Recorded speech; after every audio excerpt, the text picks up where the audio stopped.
reminding them that they've been in the human furniture business for more than 15 years, and that he has used every dirty trick possible to keep them going.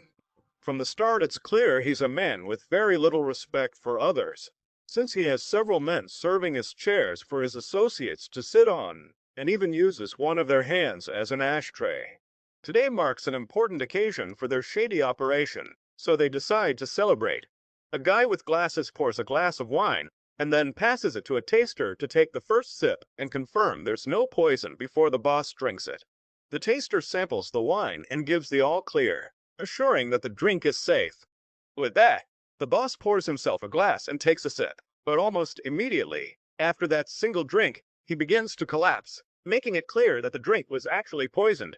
The others immediately grab the taster, assuming he's responsible, but in reality it was all the doing of the guy who served the drink from the beginning, Hikaru Jiro. With that settled, Jiro puts his regular clothes back on and heads home, but on the way he sees a beautiful blonde girl kissing a man inside his car. Jiro is so absorbed watching them that he ends up walking straight into a wall. Later that night, after getting home, he settles in with an ice cream while his younger sister, Akeri, asks him how he managed to slip the poison past the taster without them detecting it. Jiro explains that all he did was gradually build up the taster's immunity little by little over time. For 3 months he had been secretly adding small doses of poison to his food until his body was able to withstand a lethal amount. Akeri hears this and remarks that it must have required an enormous effort, and Jiro admits that it did. No one would expect someone to go to such extremes, and that's precisely why they can stay in the assassination business. Putting that aside, Akeri asks Jiro if he's thought about getting married, and he almost chokes on his ice cream when he hears the question. Jiro is convinced he has very little chance of ever getting married, especially because he has almost no contact with women in that line of work.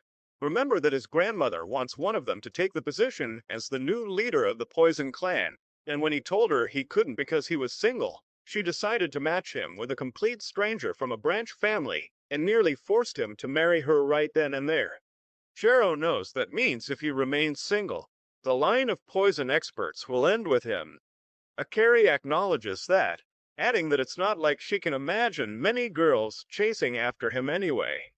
Then Jiro takes out his phone and sees a message from the insect master, so he goes out to grab something to eat with him. They chat about trivial things for a while, and Jiro mentions that he plans to spend the rest of his life as a single man. But then the insect master says that he's actually thinking of getting married soon to a quiet, sweet girl he met not long ago. Jiro is genuinely surprised, since he'd assumed the insect master would end up growing old alone. Putting that aside, the insect master makes sure to remind Jiro that, even though he's going to get married, that doesn't change the fact that they're still good friends. With that said, the master of insects activates his insect legs and starts to leave, but Jiro calls him back at the last moment and says he's always seen marriage as a negative thing, but after hearing him talk about it tonight, he's starting to think it might not be so bad after all. The next day, Jiro heads to a new job, and on the way the man who hired him starts talking about the girls who work in his office, but Jiro simply ignores him and tells him to focus on what they came to do. Aside from that, the man proceeds to introduce Jiro to the next criminal on the list who must be eliminated. A woman named May, a cold-hearted marriage con artist who's been causing a lot of trouble.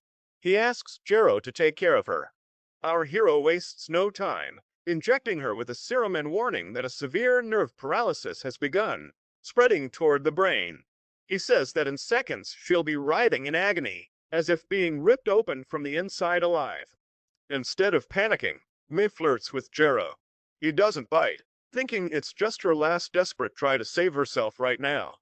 May admits that she did scam several people, but explains that she did it mainly to pay for her younger brother's treatment, who is very sick. She says she took every opportunity she found and accepted jobs she could never tell anyone about, but even that wasn't enough. She coughs up a little blood as the poison begins to take effect, and adds that if she's going to die with someone who looks like the man she loves watching over her, then that's enough. She looks directly into Jiro's eyes and asks him to at least tell her his name before it all ends. He feels a faint warmth rise to his face as she says it to him in a low voice. Meanwhile, the man watches Jiro work through a screen, and the girls around him begin to wonder why he's taking so long, questioning whether he's really as good as they say. But the man just tells them to relax, because he comes from the Jiro family, one of the oldest and most respected names in the assassination business, so he has no doubt that he'll get the job done. Back with Jero. He's genuinely wondering whether May really has feelings for him. But at that moment, Akari suddenly calls and tells him she's moving back to the main house because she's decided to help produce the next heir of the Jero family. And the new poison master. One of the members of the Branch family is also looking for a partner, so she's decided to simply marry him. Jero interrupts and tells her she doesn't have to go that far. But Akari says her grandma is dead serious about an heir, and warned that if she refuses, she'll take her freedom and force her anyway. So Akari wants to handle it her own way, on her terms. Jero asks about her girlfriend. Akari says she must end it right now. Our protagonist tells her to wait and not to do anything yet. Then he goes back to May and proposes to her. He explains that in order to become the head of the Poison Clan, he needs to be married, and since she at least has feelings for him, he wants it to be her. He also mentions that he could help with his brother's illness, but May looks at him with a bright expression that for a moment makes Jero smile. Then her face goes completely cold as she tells him that there is absolutely no way she would accept that. He explains that he knew he was going to die anyway, so he just wanted to try something for fun one last time, and now he can go in peace. Then she tells him that other people fall in love and get married because they're truly compatible, but in his case, he'll never be a good partner for someone he could kill at any moment without a second thought. She tells him that to be a good partner, he must admit what he truly feels. A marriage based only on inheritance won't last. Jero hears her and finally opens up. He says that, though fated to be a cold-blooded killer, he longs for a quiet life with someone he loves. He wants someone who loves him for who he is and who truly cares about his feelings. But he thinks that will never happen because he never went to a normal school nor had the opportunity to meet girls. He has lived his whole life as a master of poison and was trained to never open his heart to anyone. May starts to laugh at this because he just shared his feelings with her even though they barely know each other. She tells him it's not as easy as he thinks. All he needs is to meet different kinds of people, and sooner or later he'll find the right one. She then tells him to just finish the job. As she says this, she begins to cry, realizing that her younger brother's medical bills will never be paid. Suddenly, the boss arrives with his group and tells Jero to stop wasting time and kill May already, but Jero refuses. He says he's not going to kill her because he needs her. He believes May must be skilled at bringing people together if she was chosen to marry within his group, so he wants to hire her for that. He promises he will do everything he can to keep her and her younger brother alive, and in return he wants her to help him find someone to marry. May is surprised and a little touched upon hearing this, because no one had ever said something like that to her before, but suddenly a bullet grazes her face. The boss says he's disappointed in Jero, and that now he has no choice but to kill him. He adds that killing the heir to the poison experts will put them at the top of their field. Our protagonist replies that the boss and his group ruin people's lives by stealing jobs from ordinary people and then blackmailing them with what they uncover. Jero explains that he only kills bad people without feeling guilty, so that means they all qualify. Jero injects a serum. It hits at once. His eyes turn green, and he slips on a gas mask. The boss and his crew unload on him, but when the gunfire ends, Jero and May are gone. The boss looks up and sees them on the ceiling, but by then it's already too late. In the next instant, all his men are on the floor, weak and unable to get up, because Jero has poisoned them. May is stunned to see how skilled he really is, because she thought he was just showing off. Jero tells her he only used his venom of the 300 tortures of hell, so they won't die. But the pain and fear should be enough to keep them from doing that kind of work again. Then Jero calls Akari, telling him not to dump his girlfriend. Jero will marry and become the new head of the Poison Clan. Akari is relieved. Just then, the manager, who wasn't poisoned, tries to flee, but he's spotted. However, he runs straight toward a mirror and gets trapped. Jero then throws a poison needle into his back, giving him the same effect as the others and preventing him from escaping. After that, they leave the building and prepare to get into a taxi. May still can't move because she's in the chair, so she asks Jero to carry her. He panics immediately because he's never touched a girl outside of work. May tells him to relax and reveals that he is actually a boy. This leaves Jero completely surprised and speechless. At a hotel, Jero May is a boy and asks why he wears women's clothes. May says he dresses as a woman to trick men, as a man to trick women. Playing both sides is more fun for him. Then May promises Jero that by the time May finishes helping him, he'll be able to attract both men and women. May tells Jero that May has already signed him up for a dating event and asks him to fill out his information.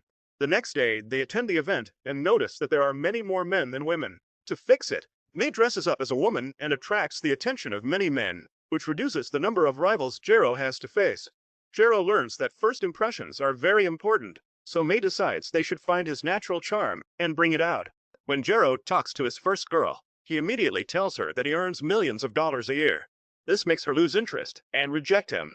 When he tells May what happened, May is not surprised. She explains that starting off by talking about money only makes him look arrogant. May tells Jero to smile more next time. When Jero tries this with another group of girls, his smile looks forced and awkward, and they all reject him. By day's end, Jero is upset because everything went worse than he hoped. May shows him a dating app she enrolled him in and says he already has a date. Later that day, Jero had difficulty eating because he had been trained as a poison expert to never ingest food he hadn't prepared himself. By the time he finally mustered the courage to take a bite, his date had already left. After all of this, they decide to call it a day and try again tomorrow. When May turns to go home, a guy suddenly lunges and someone shoves her inside before speeding away. Jero sees this and runs after the vehicle, but he can't catch up to it. In the car, the man asks May what she did to his older brother, the former manager, and why she abruptly quit the family cleaning business. May says she knows nothing, but he doubts her. He spits a lead ball, hitting her face and hurting her. May denies knowing anything. The man readies another shot. Then the driver spots Jero standing mid-road. They choose not to stop and try to hit him full speed. Just before the car hits him, Jero jumps onto it and attacks it with a special thermal poison. The attack is strong enough to split the moving vehicle in two. Jero chases the wrecked car and catches it. As May's section slips off a bridge, he arrives in time, pulls her free, and the rest tumble into the water below as it breaks apart. While holding May, Jero returns the phone she dropped earlier and thanks her for the day. He says that thanks to him, he was able to meet many girls in a single day. He admits he's not good at this, but still wants her help. May sees Jero made 0 contacts at the event, so she asks his number. She becomes his first real friend, though doubts he'll find many more. As they walk together, May looks at him and feels attracted to him. At that moment, she realizes that's Jero's true charm. The next day, May shows Jero a flyer and tells him to meet her the following afternoon at the Oceanico Abacado Art Gallery. Jero has absolutely no idea what an art gallery on a cruise has to do with helping him find his charm, but May simply tells him to trust the process and go with the flow. Then, the next day, May meets Jero at the entrance of the cruise ship, and Jero is genuinely surprised by how beautiful she looks. Shortly after, the two enter the art gallery, and Jero is immediately struck by how impressive the scenery inside is. Although he still can't understand why May brought him here of all possible places. Then May explains to him that today will serve as a rehearsal for how a first date should look and feel, with her playing the role of his date. She points out that even if Jero somehow managed to get a girl's number and arrange a real date, the way he behaves now would make everything turn out terrible. So she thinks it's much better to go prepared and have practiced beforehand. The simulated date begins, and May starts deducting points from Jero every time he comes across as too stiff or too clumsy in the way he acts. But after walking for a while, Jero stops dead in his tracks when he sees a 40-year-old May's candy kit on display, valued at over 30 million yen.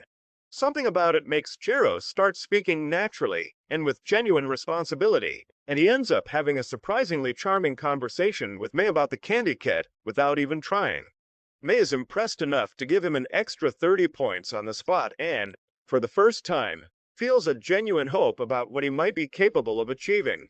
A little later, May draws Jero's attention to a strange-looking man sitting on the ground nearby, restlessly moving on his own, and asks him what he thinks of him.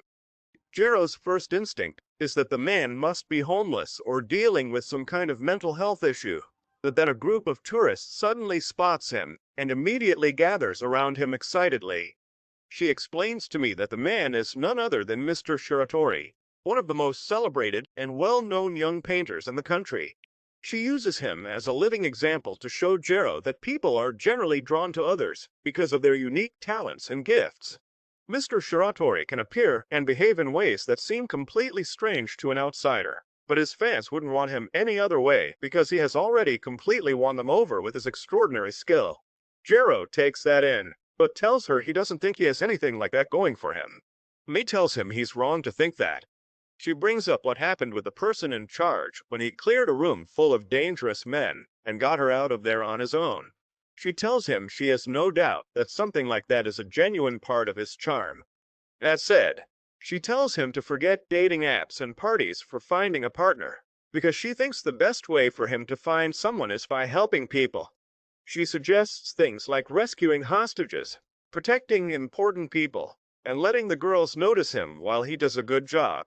Jero is taken aback by the idea because he's a master of poison and his usual job is killing people. However, May explains that there's no rule saying he can't also help others. Hearing this, Jero begins to think it over seriously. Later that same night, the guards notice that a valuable piece of art is missing. They quickly assume Himekawa is responsible. The guards inform the ship's pilot, and he begins checking whether any nearby vessel has left the cruise ship. Finding nothing, they conclude that Himekawa must still be somewhere on board. What they don't realize is that Himekawa is already far below sea level, moving toward land with her shark, Chamsky. She gets close to the shore and sees her companions waving at her, so she thinks she has escaped safely. Suddenly, a whirlpool forms that sweeps her companions away, taking them by surprise, and then a person in a white suit jumps toward her. At the same time, Jero and May are at a buffet. Jero is now seriously considering the idea of saving people, so he asks May where he can find jobs like that. May shows him a website called DarkNav, where different kinds of jobs are posted, including capturing criminals and stopping smugglers. She is surprised that Jero has never heard of it before, and he explains that he normally gets his jobs through intermediaries. Our protagonist spends some time browsing the site until he finds a rescue mission related to Himekawa. The report says she has been captured by bandits who are demanding the return of artworks the authorities have confiscated in exchange for her release. Himekawa is known by many as a famous thief, but the truth is different. Rich, cruel collectors often steal art from people who can't defend themselves, and Himekawa secretly returns those stolen pieces to their rightful owners. That's why she has loyal followers. A fan club dedicated to her was the one who hired Jero to rescue her. May's not in the least surprised that Jero was the only one who showed up for the job, since there wouldn't be many people willing to take on something so high risk for so little pay. Although this could play to his advantage, since with almost no competition around it gives Jero the perfect opportunity to step forward and become a knight in shining armor. Jero presents himself as one of the masters of poison, and the men who hired him are visibly stunned to find themselves face to face with a genuine poison expert. Meanwhile, the kidnapper leans in toward Himekawa and flirts with her, telling her he'd never met anyone as beautiful as she is and asking her if she would be willing to switch sides and join him. But Himekawa adamantly refuses, telling him she only steals for causes she truly believes in, and that her mission is to return every work of art he has stolen to the people to whom it rightfully belongs. One of the paintings he stole belonged to a girl whose mother had passed away, and Himekawa once made that girl a personal promise that she would get it back no matter what. The kidnapper grows irritated at hearing all this and calls Ushio, who grabs her by the neck and throws water on her without thinking twice. Meanwhile, Jero and May begin the rescue mission and move through a shopping mall. That's when they turn a corner and come face to face with two guards armed with firearms. But Jero steps right in front of her and knocks both guards down with a single split kick before they can do anything. May starts to think that maybe she should stay behind and not continue with the rest of the mission, but Jero crouches down and helps her up, telling her directly that he needs her with him, which is enough to give her the boost of confidence she needs to carry on. Meanwhile, Ushio continues pouring the ferrofluid onto Himekawa, but the boss tells him to stop and go deal with the intruders who just burst in. So Ushio heads off to take care of them. Back with Jero and May, as they continue moving through the ship, Jero begins to quietly rehearse the lines he plans to use with Himekawa when he finally finds her. That's when they come face to face with another group of guards blocking their path, but Jero takes care of them all with using his martial arts, calmly knocking each one down while he keeps practicing his pickup lines for May out loud between blows. Both step into an elevator together and descend to the lower level. At the same time, the boss points a gun at Himekawa. At first she thinks he's going to kill her in a cowardly way, but then he changes and aims the gun at the painting instead. He tells her to obey everything he says, or he'll destroy the painting. Himekawa immediately realizes that it's the same painting she had promised to return to a girl. She can't allow it to be damaged, so she agrees to follow his orders without resisting. Suddenly, the boss's arms are blown off by an unknown force, and he is filled with fear and begins to panic. After that, a strange being appears from the wall, enters his body, and burns him alive from the inside. However, this is not actually happening. It's only a hallucination created by the poison that Jiro had previously administered to him. Jiro steps forward calmly and introduces himself to Himekawa. He tells her he's the master who has come to rescue her. Himekawa is surprised that a master has come personally to save her. She also quickly tells Jiro that she doesn't have enough money to pay him for this job, which takes him completely by surprise because he hadn't planned what to say after his introduction. Right after, Mei enters the room and starts trying to remove the chains that keep Himekawa trapped, but suddenly Ushio appears from behind and grabs Himekawa tightly, preventing her from moving. In response, Jiro immediately injects himself with an enhancement serum that increases his physical abilities many times beyond his normal limit.